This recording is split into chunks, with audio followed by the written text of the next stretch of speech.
the Roman Republic in the beginning of the Roman Empire, and there he is being killed by Brutus. Et tu, Brute. Greek rational thought is the framework of the Gospels. It brought to the known world by Alexander the Great to conquer. It basically went from the irrational or derash worldview and accepted this mantle of Hellenistic thinking and culture. And that's the point, because the Gospels are the beginning of this idea of Hellenistic culture, or Greek rational culture and thinking. We find it mostly in the Greek documents, and guess what? The Gospels are Greek documents. So the Romans accepted and spread this Greek rationalism with pluralism and with political construction, nation states. The big deal is the Greeks had great ideas, the Romans were great engineers. So how many Greek aqueducts have you heard about? Nope, not many. But guess what? The Romans took the Greek ideas and made them. The Greeks never invented. They invented the what's called a keystone, but not the cornerstone of a sphere. So they couldn't build domes, but they could build arcs. The Greeks could build arcs. Mm-hmm. And actually, Greek architecture is, I don't have time to get into it, it's kind of primitive compared to Roman architecture, because the Romans took Greek ideas and made them work. The Greeks always had a problem with that, historically, which is interesting. Where's the Rubicon? Rubicon? Oh, that's a river. It's just north of Rome, and it's when he crossed the Rubicon. I don't know how many miles it is away from Rome, but he was coming from the north, from the Germanic areas, and when he crossed, basically, the Congress, the Senate of Rome told him, do not cross the Rubicon, because they ordered him back to the Germanic fight in Germany, and basically he said, I'm coming, which meant he was going to depose the Senate and take over. Hey, this is good stuff, remember?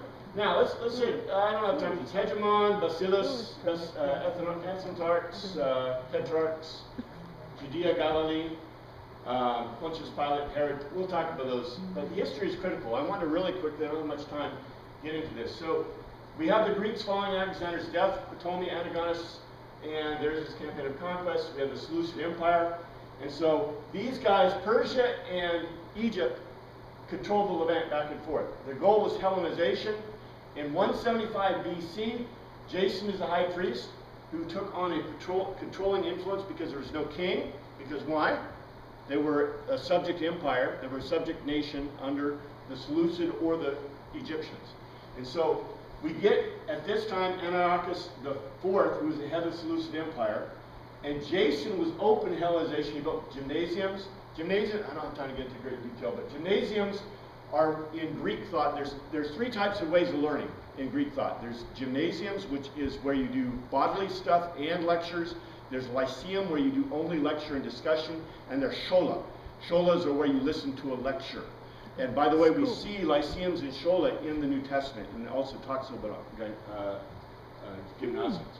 But in any case, so Jason began to do gymnasiums. The problem with gymnasiums is, how did you exercise in the Greek world? Naked.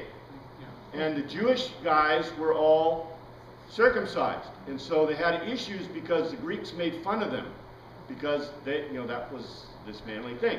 And so when they started doing the gymnasiums, he encouraged the priests to go to sporting events and even participate, because Jason was kind of involved in Hellen. And by the way, this is just the beginning of Hellenization in the Levant. The Levant was fully Hellenized by the time of the Gospels. This is 200 years before that, almost. So, Jason rebelled against Antiochus, and Antiochus sent in troops, and that is when the desecration, annihilation, what do they call it? The abomination of desolation. He defiled the temple with swine, did not allow circumcision, permitted temple worship, built an altar, should be AR to Zeus in the temple. That is the abomination of desolation. And you remember I showed you last week in the diagram, I showed you why. Because Jews did not sacrifice within a temple. That was considered, and they did not bring blood into the sanctuary of the temple. That was considered anathema to them. So the temple, the Jewish temple was an abomination to the Jews, or to the Greeks.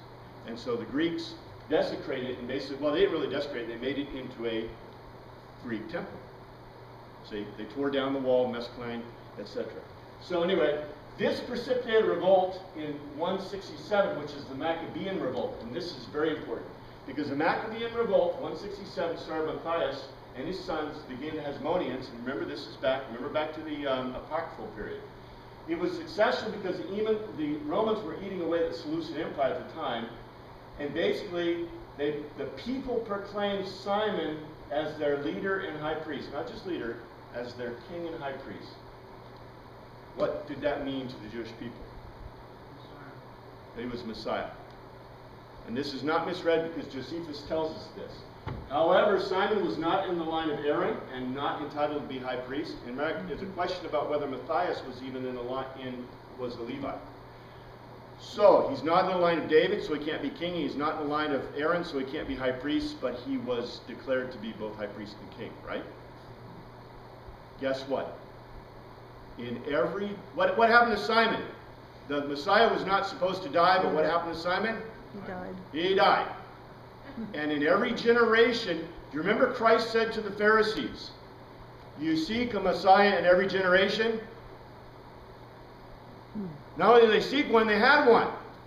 They had a Messiah in every generation from Simon on, because they declared the high priest to be the king until, guess who took him over? The Romans. This is significant because they literally did have a Messiah. The Jewish people had a Messiah that they acknowledged in every generation. The problem with the Messiah, it kept dying. And the Messiah was not supposed to die. The proclamation split. Matter of fact, he caused, I always ask people, didn't you ask your Sunday school teachers why were there Pharisees and Sadducees? I wondered about that. Well, there were Essenes, Pharisees, Sadducees, and Zealots. And remember what I've told you before. One of these is not mentioned in the New Testament documents. One of these things isn't like the other. One of these things doesn't belong. Which one of these things? Essenes. Essenes is not mentioned in the New Testament. Why do you think? I've told you before, the common is not usually mentioned in historical documents, especially in antiquity. So the Essenes were probably very common. So that's, the big deal is that when they split into these four sects. The Essenes, they started with the ex-high priest, part of Jonathan. They strictly interpreted the law and rejected many elements of Jewish tradition. Matter of fact, and here's an example.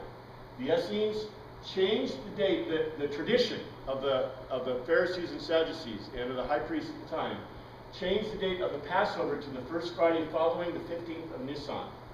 The Essenes and Pharisees disagreed with this counting. The Essenes celebrated the Passover on 15 Nisan. Christ had his Passover on 15 Nisan, on Thursday. Excuse me, sir, I have to leave. Oh, that's okay. I'll be back next week. But do you see why this is very interesting to us?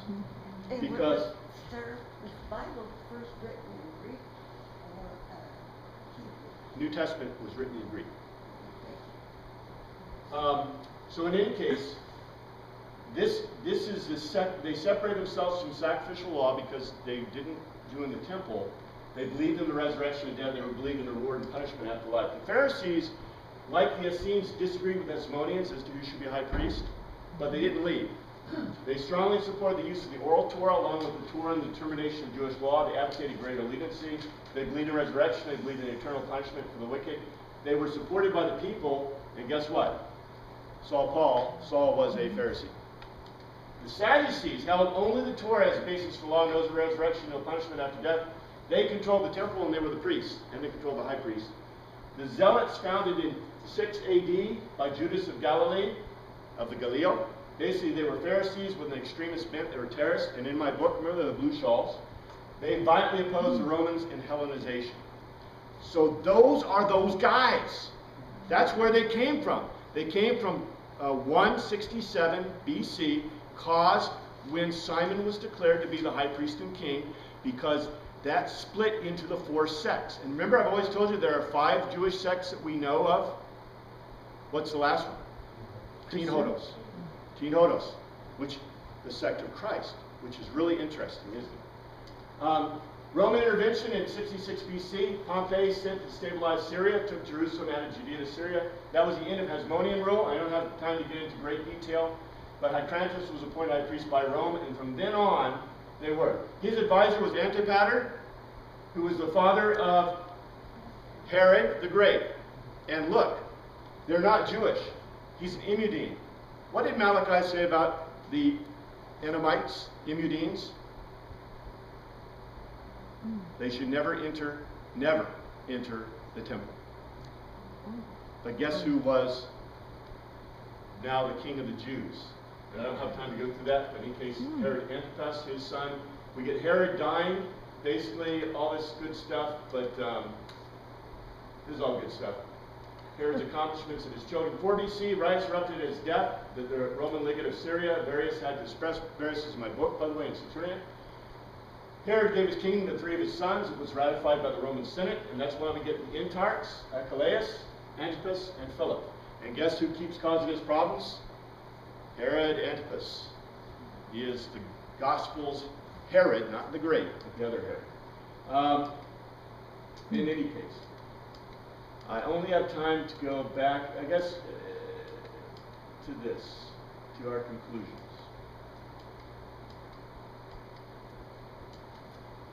All right. As we go on, next week we'll talk about historical veracity, but the big deal is, in the known world is Hellenized, Greek is a culture, Greek is a language. There is total warfare and conflict until Roman law and control. I didn't make that point before. We have conflicting worldviews and conflicting views of gods, and we have 4 Jewish sects that have developed. The religious world is in turmoil. And I want to talk more about Mysterion and that whole thing about, you know, the Hellenized world and how the Greek paganism is affecting the world. But we'll see that, especially in the context of the Gospels. But you have to know this. Remember all that stuff we've studied in the Apocrypha? It's all relevant to this, because that is the period that we just came from, and that's the period we're looking at. So, thanks for your attention.